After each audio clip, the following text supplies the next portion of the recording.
Chapter 67 Laying Low. Bouncer and Graham had worked out that Farviewers allowed jumps from dimension to dimension due to a temporary coexistence permitting passage from one to the other. These temporary pathways were based on time and could be used as an indicator of when to jump in order to get to the desired dimension.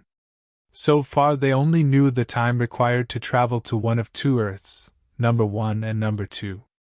Their upgraded nanotech gave them the tools they would need to handle a pursuing, angry mob.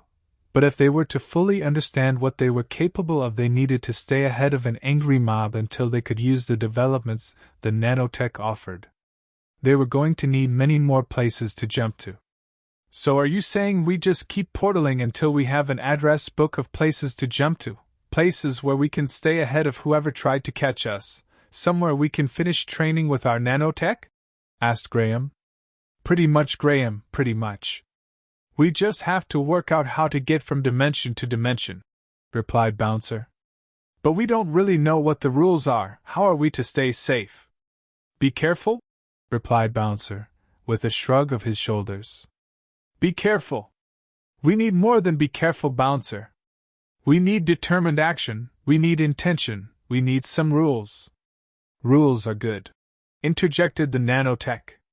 Okay, but what rules? Asked Bouncer. I don't know, but there must be some rules. The 9 o'clock 2100 hours times, for instance. That works for 2 Earths, Graham. It may work for more. We just have to do some experiments until we have enough information to draw some conclusions. But we need somewhere to work now.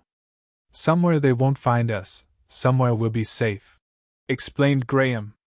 Bouncer went silent for a while as he ruminated on what Graham had just said. He worked through all the places they did know of, someplace that offered the safety they needed, at least in the short term until they had an idea of where they would be headed. That's a good idea, Graham, replied Bouncer. What is? A safe place. We can literally hole up in a bank vault. They'll never think of looking there, will they? Oh, right, which one are you thinking of? Asked Graham. Bouncer smiled to himself as he thought about the question. Didn't one close after we liberated it of its contents? Bouncer didn't like referring to their activities as thefts. It was an inconvenient truth that didn't sit well with him. Yes, I think so, replied Graham. It certainly won't take long to find out.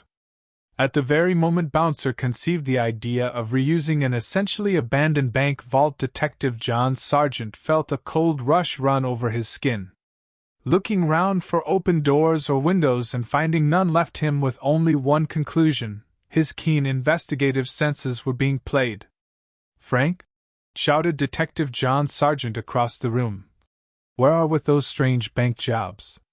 Same place we have been since the task force was shut down, replied Frank.